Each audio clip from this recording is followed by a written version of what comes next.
तो देखिए, सबसे पहले बात करेंगे मिशन जिंदगी की। पुणे में इंद्रायणी नदी पर बना 30 साल पुराना पुल बारिश और तेज बहाव की वजह से अचानक ढह गया।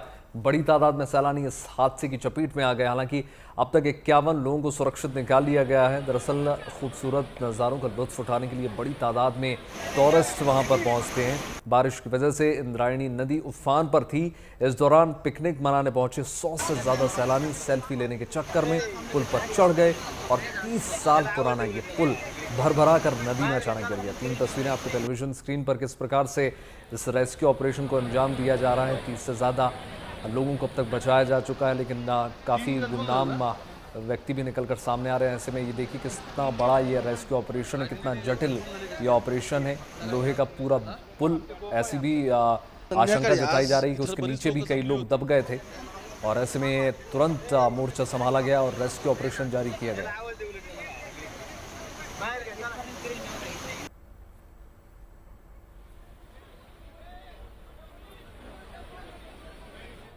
और देखिए, इस हादसे की वजह से खुशी और रोमांच से भरा माहौल अचानक से चीख पुकार और मातम में बदल गया।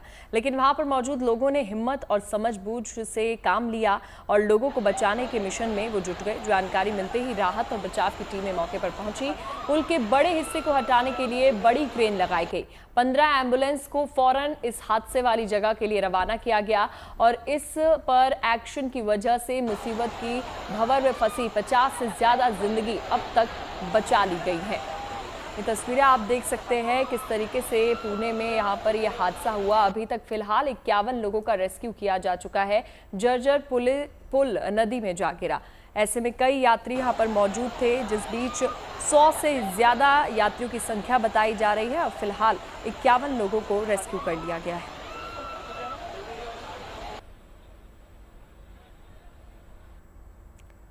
तो आप देख सकते हैं कि कैसे ये पुल टूटा, उसके बाद नदी में लोग बहते हुए चले गए। 30 साल पुराना ये पुल है और ये हादसा हुआ कल।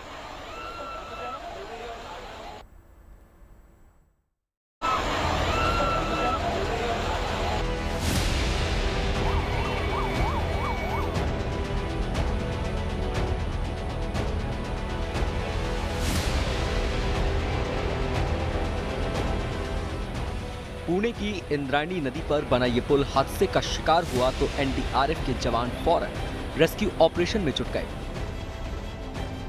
रविवार दोपहर यह हादसा उस वक्त हुआ जब लोहे के इस पुराने पुल पर क्षमता से ज्यादा पर्यटक पहुंच गए। पुणे का ये इलाका सैलानियों के बीच खासा लोकप्रिय है। छुट्टी का दिन होने की वजह से बाकी दिनों के मुकाबले पर्यटक भी ज्यादा पहुंचे। इस बीच ब्रिज पर कुछ लोग बाइक से भी पहुंच गए। भार पड़ने पर अचानक पुल का एक हिस्सा भरभरा कर नीचे गिर पड़ा। रखने के लिए मौके पर पहुंच गए। जैसे ही आज हमें इस दुर्घटना के बारे में पता चला, हमने तुरंत ग्रुप सेंटर तलेगांव में स्थित हमारी एक कंपनी को यहां तुरंत रवाना किया। वो भी लोकल प्रशासन को पूरी तरीके से सहायता करने के लिए, और एनडीआरएफ की टीम्स भी बचाव कार्य में जुड़ी है। उनको भी हम लोग जो सपोर्ट चाहिए हम लोग प्रदान कर रहे हैं। बरसात के मौसम में ज्यादातर वाटरफॉल में पानी का बहाव तेज हो जाता है। प्रशासन ने ऐसे तमाम पर्यटक स्थलों पर लोगों को न जाने की सलाह दी थी। ये पुल भी जर्जर हालत में था। 3 महीने से इस पर वाहनों की आवाजाही पर रोक लगाई गई थी, लेकिन इसके बावजूद रविवार को ज्यादा संख्या में पर्यटकों के यहाँ पहुँचने से यह हादसा हो गया।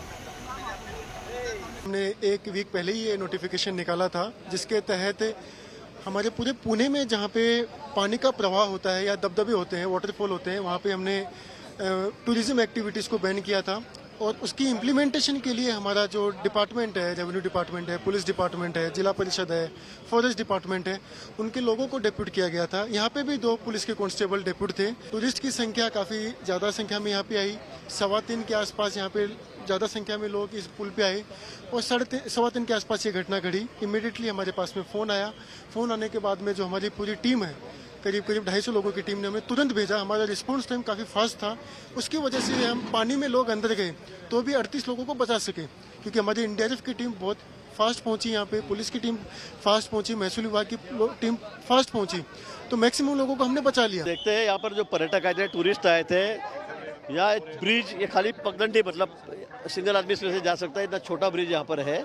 लेकिन यहाँ पे बोर्ड भी लगाए गए थे, 6-7-8 दिन से पेपर में भी दिया जा रहा है कि ये ब्रिज है, ये मतलब खतरे का है, इसके ऊपर कोई नहीं जाए, इसके पेपर में भी दिया गया था। बार बार प्रशासन ने सूचना भी दी गई, उस पर बाहर बोर्ड भी लगाया गया। इसके बावजूद भी आज छुट्टी होने के कारण टूरिस्ट बहुत यहाँ पर ज़्यादा संख्या में आए। करीब 250-300 लोग यहाँ खड़े हो गए। जहाँ पे सिंगल आदमी ने जाना चाहिए वहाँ पे 200-250-300 लोग यहाँ पे खड़े हो गए, और ब्रिज जिसकी कैपेसिटी ये नहीं थी वो बीच में से टूट गया। रेस्क्यू टीम की कोशिशों का नतीजा ये हुआ कि 40 से ज्यादा लोगों को रेस्क्यू कर लिया गया। तेज बहाव में बहे लोगों को तलाशने के लिए एनडीआरएफ की बोट सर्च ऑपरेशन में लगाई गई है। एनडीआरएफ की टीमें पहुंच चुकी है। मैं कैमरामैन को रिक्वेस्ट करूंगा, ये बोट देखो अब पानी में जाती हुई नजर आ रही है, और जो लोग भी यहां से अब बह गए हैं उन्हें बचाने की कोशिश शुरू हो चुकी है। एनडीआरएफ की जो एक्स्ट्रा फोर्सेस थी पुणे से, वो भी डिप्लॉय हो चुकी है। बोट्स को अभी नीचे जस्ट पानी में उतारा गया है। देखो बहाव काफी था, दिखाना चाहेंगे कि किस तरीके से कटर्स लेके आए हैं, और जिस कटर्स के साये से ये जो रस्ट हो चुका पुल था इसको अभी काटा जा रहा है, क्योंकि इसके नीचे लोग दबे होने की आशंका जताई जा रही थी। एक्चुअली पुल काफी पुराना है, लेकिन फिर भी लोग इस पे बाइक्स लेके आए थे, और इसी के कारण वजन बढ़ने के कारण ये पुल नीचे गिर गया। यहाँ पे मोटर्स लेके आए हैं, जो मोटर से कटर को ऑपरेट करेंगी, और कटर से इस पुल के जो मलबा है, यानी कि जो रस्टेड पार्ट था, उसे अब स्टील को काटा जाएगा। एक तरफ पानी का बहाव आप देख सकते हो काफी बढ़ चुका है बारिश के कारण, और ऊपर से जो लोग इस सभी पानी को देखने आए थे, बहाव देखने आए थे, वो इस पे बह जाने की आशंका जताई जा रही है। अभी तक तो एक चीज कंफर्म है कि 38 लोग ऐसे हैं जो इंजर्ड है, उन्हें बाहर निकाला गया है। स्थानीय प्रशासन, पुलिस, एनडीआरएफ और सीआरपीएफ के जवान मिलकर इस रेस्क्यू ऑपरेशन को जल्द से जल्द पूरा करने की कोशिश में जुटे हुए हैं। रेस्क्यू टीमें अब उन लोगों को तलाशने की कोशिश कर रही हैं जिनके पानी में तेज बहाव में बह जाने की आशंका है। पुणे से ओमकार वाबले, गुड न्यूज टुडे। और आइए बात करेंगे अमरनाथ यात्रा की। बाबा बर्फानी के भक्त उत्साहित हैं और 3 जुलाई से शुरू होने वाली यात्रा के लिए भव्य तैयारियां जारी हैं।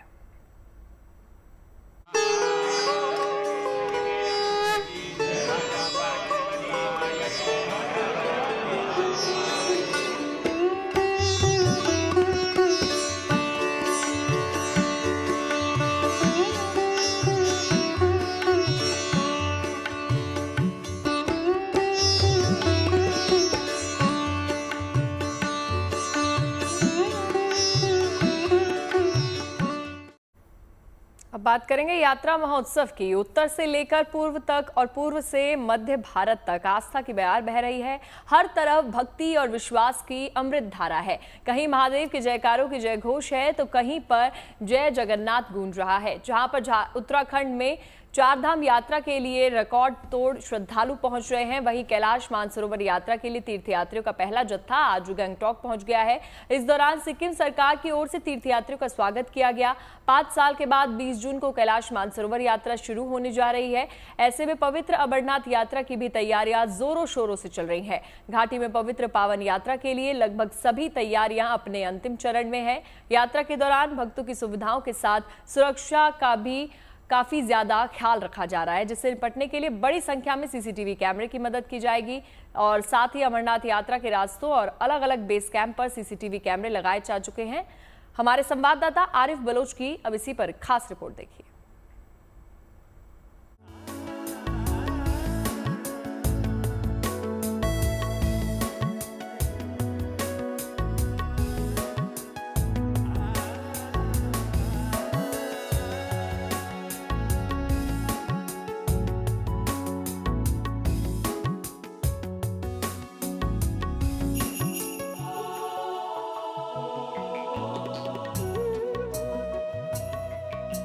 बाबा अमरनाथ की पवित्र यात्रा को लेकर भक्तों में जितना उत्साह है, उतनी ही संजीदगी से प्रशासन भी व्यवस्थाओं को दुरुस्त करने में जुटा हुआ है।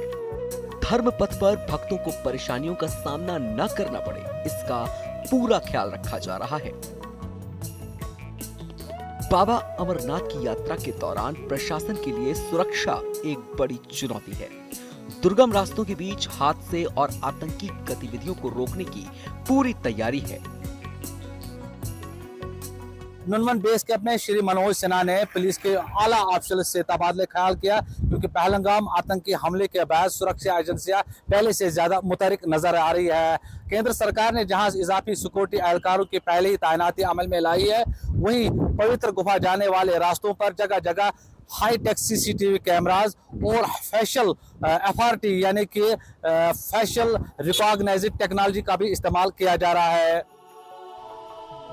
जम्मू कश्मीर के उपराज्यपाल से लेकर आला अधिकारी तक दिन रात व्यवस्था और तैयारियों में जुटे हुए हैं। इस साल सुरक्षा व्यवस्था में सीसीटीवी कैमरों की भी अहम भूमिका होगी। इसके लिए सभी रास्तों और पंडालों पर सीसीटीवी कैमरे लगाए गए हैं।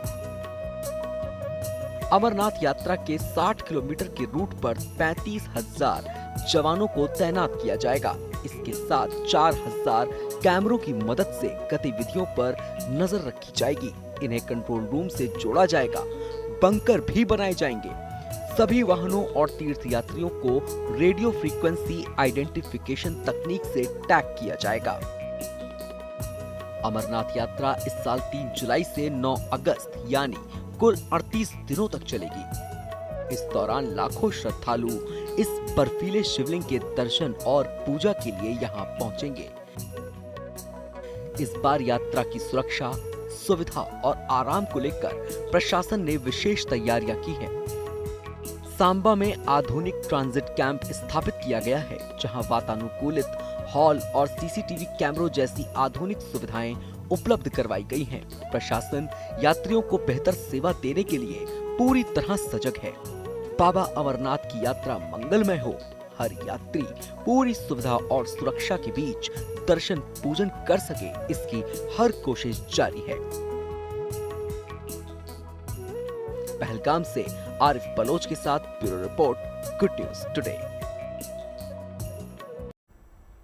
तो देखिए, कैलाश मानसरोवर यात्रा के लिए तीर्थयात्रियों का पहला जत्था जो है आज गंगटोक पहुंच गया है। इस दौरान सिक्किम सरकार की ओर से तीर्थयात्रियों का स्वागत किया गया।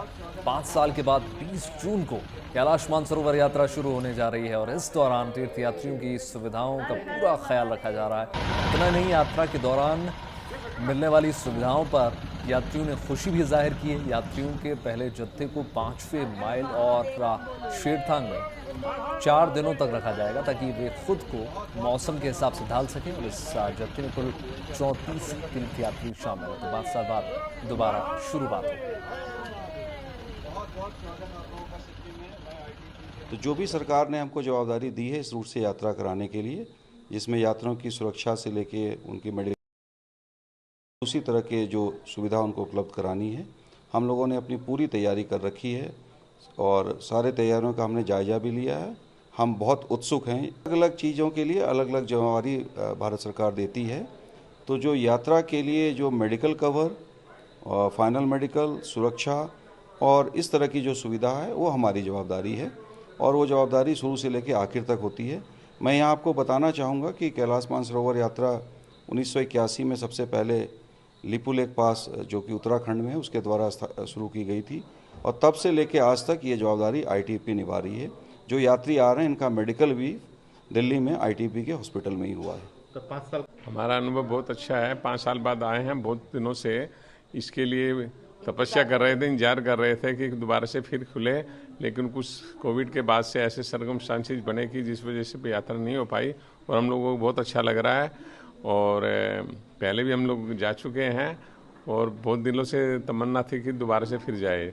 मैं पहले भी जा चुकी हूँ इसी रूट से, तब सेकंड टाइम लिया है क्योंकि 5 साल से हम वेट कर रहे थे और जा नहीं सके। अभी बहुत सिक्किम टूरिज़्म का भी और ITBP का भी बहुत अच्छा सहयोग है। हमें कोई कहीं की दिक्कत नहीं आ रही है। खाने का बहुत अच्छा इंतज़ाम था। वेलकम, इतना वार्म वेलकम हमको मिला है। बहुत अच्छा लगा। आप सबको बहुत बहुत धन्यवाद। गाजियाबाद से हर हर महादेव के जयघोष के साथ मानसरोवर यात्रा के तीर्थयात्रियों के जत्थे का रवाना हो गया है और ऐसे में कैलाश यात्रा की रवानगी के मौके पर विशेष शैव आराधना का भी आयोजन किया गया, जिसमें डमरू, मृदंग, तुरही, ढोलक आदि पारंपरिक वाद्य यंत्रों की गूंज ने वातावरण को शिवमय बना दिया। तीर्थयात्रियों की फूलों से सजी बस को मंत्री जयवीर सिंह ने हरी झंडी दिखाकर रवाना किया। इस जत्थे में 2 लाइजिंग अधिकारियों सहित कुल 39 यात्री शामिल हैं। शुरुआत में 40 यात्रियों का पंजीयन किया गया, लेकिन स्वास्थ्य कारणों से कुछ यात्री शामिल नहीं हो सके।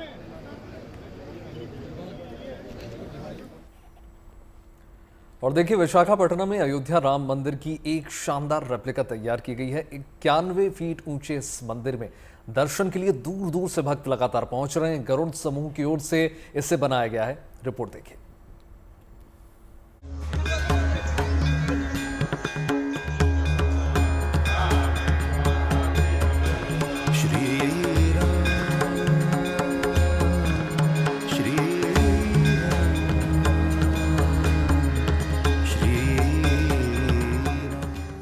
कण कण में राम बसे हैं, हर ओर अयोध्या धाम। इन लाइनों को इस वक्त पूरी तरह से सार्थक कर रहा है आंध्र प्रदेश का खूबसूरत विशाखापट्टनम, जो इन दिनों राममय हो गया है। आंध्र प्रदेश के नीले समंदर के तट पर भव्य राम मंदिर की रेप्लिका बनाई गई है। यह हूबहू अयोध्या के मंदिर की तरह ही दिखती है और अयोध्या की तरह ही यहां भी रामलला की मनोहारी प्रतिमा विराजमान है। रात में जगमग रोशनी के बीच ये मंदिर ऐसे चमकता है मानो स्वर्ग ही धरती पर उतर आया हो। दूर दूर से आ रहे लोग इसे देखकर मंत्रमुग्ध हो रहे हैं। इसकी भव्यता देखकर यकीन करना मुश्किल हो जाता है कि ये अस्थायी सेट है।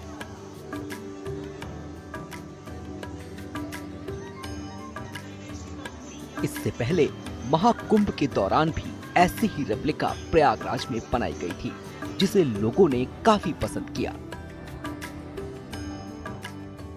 ये सब होने का कारण ये क्या है कि सब आदमी, कितना आदमी अयोध्या जा सकते हैं, नहीं जा सकते हैं, कितना आदमी जा सकते हैं, नहीं जाने वाले सब आके इधर अयोध्या दर्शन करने के लिए ऐसे रेप्लिका नमूना बनाया हूँ।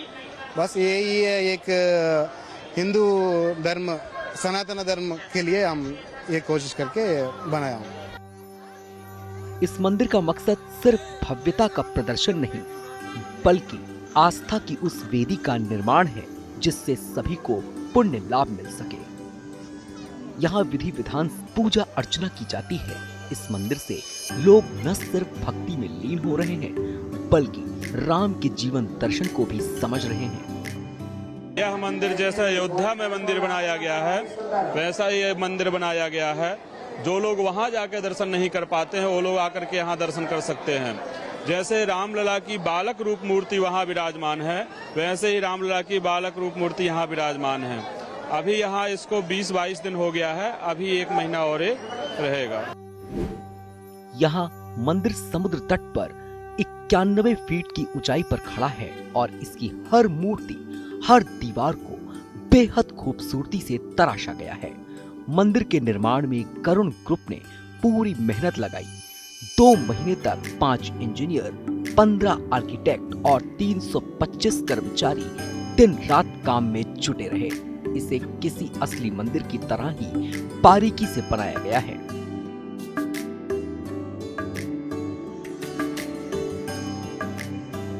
अभी जुलाई के अंतिम सप्ताह तक ये मंदिर अपने इसी दिव्य स्वरूप में विराजमान रहेगा। पूजा पाठ का दौर यूं ही जारी रहेगा। भले ही ये मंदिर अस्थायी हो, पर ये सनातन की परंपरा के स्थायी भाव को दिखाता है। Bureau report, good news today. आपको लेकर चलते हैं साइप्रस, जहां पर मोदी की गूंज सुनाई दे रही है। कल प्रधानमंत्री नरेंद्र मोदी साइप्रस पहुंचे तो एयरपोर्ट पर राष्ट्रपति निकोस ने रेड कार्पेट बिछाकर प्रधानमंत्री नरेंद्र मोदी का भव्य स्वागत किया। प्रधानमंत्री ने भारतीय प्रवासियों से मुलाकात की, बच्चों के साथ दुलार किया। साथ ही साथ भारत माता की जयकारे वहां पर सुनाई दे रहे थे। दोनों देशों के बीच व्यापार को बढ़ावा देने के लिए मोदी और साइप्रस राष्ट्रपति के बीच एक अहम बैठक भी हुई। साइप्रस के बाद प्रधानमंत्री का अगला कार्यक्रम जो है कनाडा में है, जहाँ पर प्रधानमंत्री G7 शिखर सम्मेलन में शामिल होंगे। G7 में 7 देश सुपर अर्थव्यवस्था वाले देश यानी America, France, Britain, Japan, Italy, Canada और जर्मनी शामिल हैं। ये देश बारी बारी से इसकी अध्यक्षता करते हैं। इस साल कनाडा अध्यक्षता कर रहा है।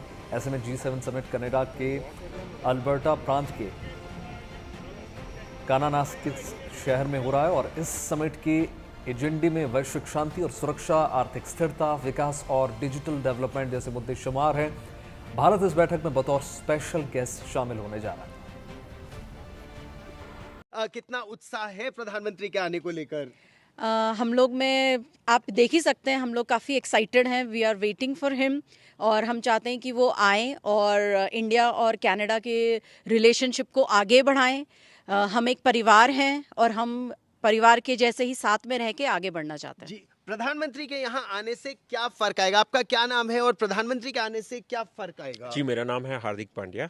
हम प्रधानमंत्री के आने से एक नई उम्मीद, जैसे मानो कि लाइक बिटवीन कनाडा और इंडिया के रिलेशनशिप में हम देख रहे हैं इस बार, क्योंकि पिछले 10 साल से हमने देखा है कि काफ़ी इन दो कंट्री के बीच में तनाव आ गया है, काफ़ी दूरी आ गई है।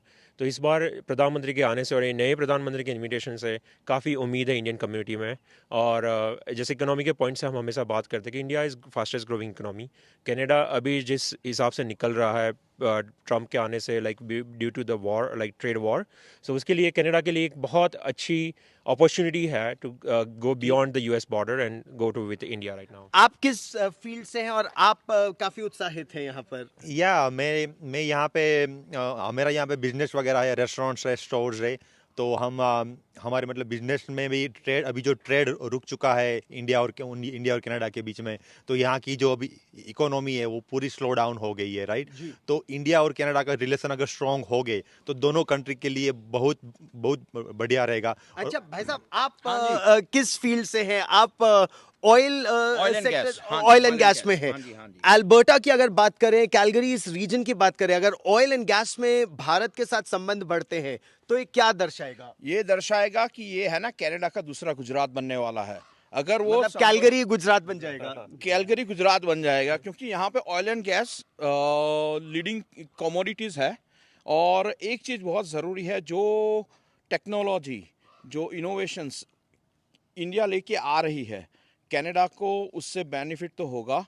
जो स्टूडेंट्स यहाँ पे आ रहे हैं, जो यहाँ पे पढ़ रहे हैं, वो कनाडा की इकोनॉमी के लिए भी बढ़िया है। So we are looking for win win situation जी। सो हम चाहते हैं मोदी जी पक्का ये काम कनाडा के साथ में करके आगे बढ़ाएंगे, ताकि कनाडा और इंडिया के रिलेशन हम सबके लिए एक बेनिफिट साबित हो। वहीं कनाडा में G7 की बैठक में शामिल होने से पहले प्रधानमंत्री मोदी रविवार को साइप्रस पहुंचे, जहां पर उनका ग्रैंड तरीके से वेलकम किया गया। वहां के राष्ट्रपति से लेकर वहां रह रहे भारतीय समुदाय के लोगों ने भी पूरे गर्मजोशी से प्रधानमंत्री का स्वागत किया। दोनों देशों के रिश्तों में मजबूती के साथ ही व्यापार को बढ़ावा देने के मकसद से भी मीटिंग हुई है।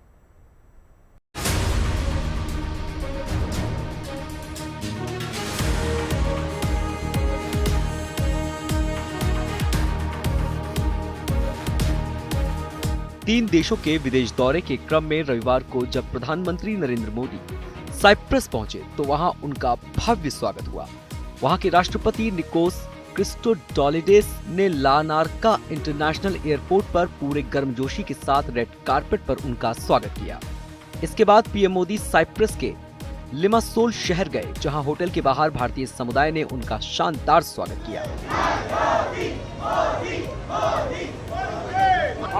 हाथों में तिरंगा लेकर लोग प्रधानमंत्री मोदी से मिलने को बेताब दिखे।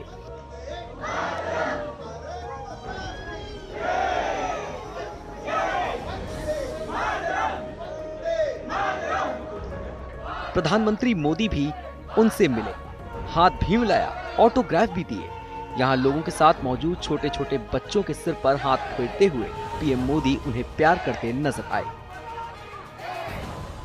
यहाँ प्रधानमंत्री नरेंद्र मोदी ने खुद भी भारत माता के नारे लगाए। भारत माता की। उनके साथ मिलना जन्नत, क्योंकि हम यहाँ पे रहते हैं और आज लगता है कि उन्होंने जिस तरीके से देश को संभाला है, नो वन कैन। आज हम गर्व से कहते हैं कि अगर हमें कुछ भी प्रॉब्लम आती है, he is there, he will save us, he will take care of us. मुझे लग रहा है कि जिंदगी धन्य हो गई मोदी जी से मिलके, उनको देखा है, उनका काम देखा है और हम उनके बहुत बड़े फ़ैन हैं। उनकी वजह से हम यहाँ साइप्रस में भी खुद को सेफ फील करते हैं। प्रधानमंत्री मोदी से मिलने की खुशी साइप्रस में रह रहे भारतीयों के चेहरे पर साफ झलक रही थी। जिनके बच्चों को उन्होंने प्यार किया, उनकी खुशी का भी ठिकाना नहीं रहा। मेरा नाम समकेत तातेड़ है, यहाँ साइप्रस में बॉर्न हुआ है। मोदी जी का सबसे छोटा फैन है और मोदी जी ने इसे होल्ड भी कर लिया, सबसे यंगेस्ट फैन को। ये मेरी बेटी है। मोदी जी ने इससे बात की ऑलमोस्ट 20 सेकंड, उसको आशीर्वाद दिया, हमें बहुत अच्छा लगा। So thank you. और ये once in a lifetime opportunity था हमारे लिए। प्रधानमंत्री मोदी से ऑटोग्राफ पाने की खुशी भी लोगों के चेहरे पर साफ दिख रही थी। हम लोगों ने जब ये सुना कि मोदी जी साइप्रस आ रहे हैं तो हमें बिल्कुल भी विश्वास नहीं हुआ था, पर जब आज उनको आंखों से देखा, उनका ऑटोग्राफ लिया तो लगा कि हाँ, हमने जो सुना था वो सच था। हम यही चाहेंगे मोदी जी आप आगे भी आते रहें और हम लोगों से ऐसे ही मिलते रहें। इन सब के अलावा दोनों देशों के व्यापार को बढ़ावा देने के लिए पीएम मोदी और साइप्रस राष्ट्रपति के बीच एक बैठक भी हुई। पीएम मोदी ने साइप्रस में बिजनेस राउंड टेबल मीटिंग को भी संबोधित किया और साइप्रस के राष्ट्रपति को भारत आने का न्योता भी दिया। भारत साइप्रस आर्थिक संबंधों के लिए आपकी प्रतिबद्धता को मैंने महसूस किया है। आपके विचारों में सिर्फ संभावना ही नहीं, संकल्प को भी मैं महसूस कर रहा हूं। यह स्पष्ट है कि हमारे संबंधों में आगे बढ़ने की अपार संभावनाएं हैं। फ्रेंड, साइप्रस लंबे समय से हमारा विश्वसनीय पार्टनर रहा है, जिसका आप लोगों ने भी उल्लेख किया। मैं आपको भारत आने का निमंत्रण भी देता हूं। अंत में मैं एक बार फिर राष्ट्रपति जी का धन्यवाद देता हूं। पीएम मोदी आज साइप्रस से कनाडा के लिए रवाना हो जाएंगे, जहां 17 जून को वो G7 शिखर सम्मेलन में शामिल होंगे। इसके बाद 18 जून को वो क्रोएशिया जाएंगे और फिर 19 जून को उनकी स्वदेश वापसी होगी। Bureau report, good news today. और अब आपको खूबसूरत कश्मीर घाटी में लेकर चलते हैं, जहां पर कश्मीर और जम्मू क्षेत्र में पर्यटकों की आवाजाही धीरे धीरे बहाल की जा रही है। जम्मू कश्मीर के उपराज्यपाल मनोज सिन्हा ने घोषणा की है कि 22 अप्रैल को पहलगाम में हुए आतंकी हमले के बाद सुरक्षा कारणों से बंद किए गए पर्यटन स्थल और पार्क अब चरणबद्ध तरीके से दोबारा खोले जा रहे हैं।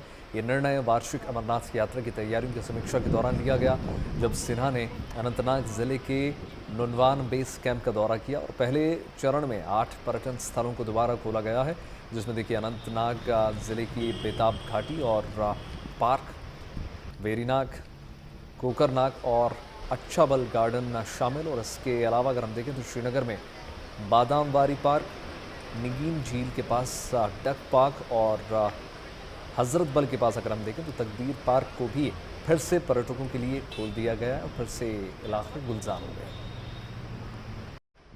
हम तो बहुत इंजॉय कर रहे हैं। हम स्पेशल आए हैं यही वेदर और वगैरह सबको इंजॉय करने के लिए। हमें तो बहुत मज़ा आ रहा है और मैं बस रिक्वेस्ट करती हूँ कि सबको आना चाहिए यहाँ पे और यहाँ पे टूरिज़्म और प्रमोट करो। हमने इतना एंजॉय किया, रास्ता वगैरह, यहाँ पर कोई किसी तरह का खतरा नहीं है, बहुत पीस है, बहुत अच्छी हॉस्पिटैलिटी है इनकी, किसी चीज़ की हमें दिक्कत नहीं आई। वी आर रियली हैप्पी और ये एक बड़ा डिसीजन है और it's a big relief for us, क्योंकि आपको भी पता है कि टूरिज्म से कितने लोग यहाँ पे जुड़े हैं and it's not only about tourism, जो लोकल है वो भी कहीं नहीं जा पाते थे। So it's a big relief for us and I am really happy.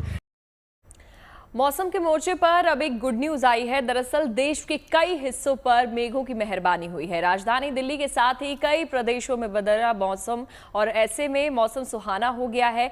Gujarat में मानसून की एंट्री भी हो चुकी है, तो दिल्ली में इस हफ्ते मेघ की मेहरबानी बनी रह सकती है। यूपी में भी मानसून के जल्द ही दस्तक देने की संभावना जताई जा रही है।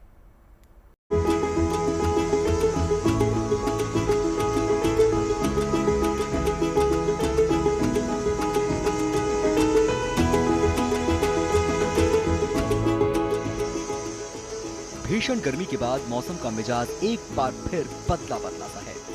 देश के कई हिस्सों में अब बारिश देखने को मिल रही है।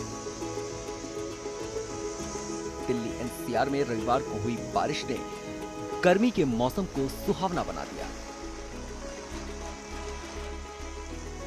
दिल्ली एनसीआर के अलावा केरल, सिक्किम, यूपी, गुजरात, राजस्थान, हिमाचल प्रदेश, उत्तराखंड और जम्मू तक में भी अलग अलग जगहों पर बारिश हुई। मौसम विभाग ने एक बार फिर इस अच्छी बारिश का अनुमान जताया है। इस बार जो मानसून सीजन है, इसमें होने वाले बारिश का हम जो पूर्वानुमान किए हैं, ये भारतवर्ष के लिए एक खुशी खबर है। सामान्य से ज्यादा बारिश होने का संभावना है। क्वांटिटेटिवली 106% जो लॉन्ग पीरियड एवरेज रेनफॉल होता है, इसका होने का संभावना है। और देश के विभिन्न प्रांत को देखें, लगभग सभी प्रांत में नॉर्मल से एबव नॉर्मल रेनफॉल होने का संभावना है। ये कृषि क्षेत्र के लिए और वाटर रिसोर्सेज के लिए, इंडस्ट्रीज के लिए ये बहुत लाभदायक होगा। पावर सेक्टर के लिए भी लाभदायक होगा। देश के कई हिस्सों में प्री मानसून की बारिश ने मौसम को खुशगवार बना दिया। राजधानी दिल्ली के लिए अच्छी खबर यह है कि इस पूरे हफ्ते बारिश होने की संभावना है। फिलहाल मौसम विभाग ने 4 दिनों के लिए आंधी बारिश को लेकर येलो अलर्ट जारी किया है। भीषण गर्मी से गुजर चुके गुजरात के कई इलाकों में शनिवार से ही बारिश हो रही है। राजकोट और नवसारी में रविवार को भी अच्छी खासी बारिश हुई। इसके अलावा अमरेली, खेड़ा में भी बारिश देखने को मिली है। मौसम विभाग के मुताबिक अभी दक्षिण गुजरात में मानसून की शुरुआत हुई है। इसके बाद मानसून गुजरात के दूसरे हिस्सों में आगे बढ़ेगा। मौसम विभाग ने आने वाले दिनों में राज्य के कई जिलों में बारिश की संभावना जताई है। दक्षिण गुजरात, सौराष्ट्र और मध्य गुजरात में भारी बारिश का अलर्ट जारी किया गया है। बंगाल की खाड़ी में सिस्टम के एक्टिव होने से बारिश में तेजी देखने को मिल रही है। छत्तीसगढ़, झारखंड, पश्चिम बंगाल, तेलंगाना, आंध्र प्रदेश, कर्नाटका, अरुणाचल प्रदेश में आज भी भारी बारिश का अलर्ट है। वहीं अगले दिन यानी 17 जून को गुजरात के सौराष्ट्र, कच्छ, मध्य प्रदेश, छत्तीसगढ़, विदर्भ, मध्य महाराष्ट्र, तेलंगाना, आंध्र प्रदेश, कर्नाटक और बंगाल में भारी बारिश का अलर्ट है। इन सब के अलावा यूपी के लिए भी अच्छी खबर है। मौसम विभाग के अनुमान के मुताबिक मौसम में आज से बदलाव का जो सिलसिला शुरू होने जा रहा है, उसके बाद 18 से 20 जून के बीच प्रदेश में मानसून सक्रिय हो जाएगा। राजकोट से रौनक मजीठिया और कांगड़ा से अशोक रैना के साथ bureau report, good news today. और अब आपको स्पेस साइंस टेक्नोलॉजी से जुड़ी दिलचस्प तस्वीर दिखाते हैं। एक हिस्सा उत्तर प्रदेश के कुशीनगर इलाके के रकबा जंगली पट्टी गांव का है। यहाँ पर देखिए कल शाम एक अनूठा कीर्तिमान बन गया। यहाँ पर देखिए खेतों के बीच से रॉकेट उड़ान उसने भरी और स्पेस टेक्नोलॉजी की दुनिया में युवा शक्ति का दमखम देखने को मिला। रकबा जंगली पट्टी गांव में स्वदेशी मॉडल कैनसैट रॉकेट ने 1000 मीटर की ऊंचाई तक उड़ान भरी। दिलचस्प इसमें देखिए ये रहा कि देश भर से आए छात्र इस आयोजन का हिस्सा बने और हाथों से बने कैन साइज सैटेलाइट का प्रक्षेपण किया। 15 किलो वजनी इस रॉकेट में 2.26 किलो ईंधन का इस्तेमाल किया गया और इस रॉकेट ने 1.12 किलोमीटर तक का सफर भी तय कर लिया। और अब बात कर लेते हैं खेल जगत से जुड़ी। क्रिकेटर वैभव सूर्यवंशी के दोस्त आयान ने डिस्ट्रिक्ट लीग मैच में 327 रन बनाकर नया कीर्तिमान बनाया है। आयान ने सिर्फ 13 साल की उम्र में ही ये कमाल कर दिखाया। इस रिकॉर्ड के बाद आयान को भी क्रिकेट से उभरते सितारे के तौर पर देखा जा रहा है। आयान ने 30 ओवर के मैच में 22 छक्के और 41 चौके लगाकर ये मुकाम हासिल किया। इस कामयाबी के बाद आयान के कोच और उनके परिवार के सदस्य बेहद ही उत्साहित है। इस शानदार प्रदर्शन के बाद अब आयान को बिहार का अगला वैभव सूर्यवंशी कहा जाने लगा है। और आइए आपको लेकर चलते हैं हिमाचल में, जहां पर मनाली के देवलोक में Himachal international film and art festival का आयोजन किया गया और इस भव्य आयोजन में शामिल होने के लिए बच्चों में खास उत्साह देखने को मिला। और यहाँ पर बच्चे ने देखिए डांस, एक्टिंग, मॉडलिंग और कॉस्ट्यूम डिजाइनिंग की क्लासेस की। इस फेस्टिवल में आसपास के स्कूल से 350 सामान्य और 50 विशेष बच्चों ने हिस्सा लिया। बच्चों को फिल्म निर्माण की बारीकियों के बारे में समझाया गया और उन्हें मोबाइल से फिल्म शूटिंग का प्रशिक्षण भी दिया गया। तस्वीरें देखिए। अमेरिका के मियामी चिड़ियाघर में 517 पाउंड वजनी गैलापागोस कछुए गोलियत ने इस साल अपना जन्मदिन और पहला फादर्स डे एक साथ मनाया। ये कछुआ मियामी जू का सबसे बुजुर्ग निवासी है, जिसकी उम्र 134 साल है और 15 जून को अपने जन्मदिन के दिन ही इसे पहली बार पिता बनने का सौभाग्य भी मिला है। दरअसल ये पहला बच्चा है जिसकी वजह से वो इतने सालों में पहली बार पिता बना। ये वो तस्वीर में आप देख सकते हैं। जू के मुताबिक गोलियत का जन्म 885 और 890 के बीच गैलापागोस के सांता क्रूज द्वीप पर हुआ था। वो 1991 में जू मियामी आने से पहले 1929 में ब्रोंक्स चिड़ियाघर का निवासी था। गोलियत के इस बच्चे की मां स्वीट पी 1960 में क्रेंडन पार्क चिड़ियाघर में एक एडल्ट के रूप में आई थी, जिसके मुताबिक आज उसकी उम्र 85 से 100 साल के बीच है। गोलियत और स्वीट पी की संयुक्त उम्र 200 साल से ज्यादा होने के चलते वो पहली बार माता पिता बनने वाला सबसे उम्र दराज जोड़ा भी है।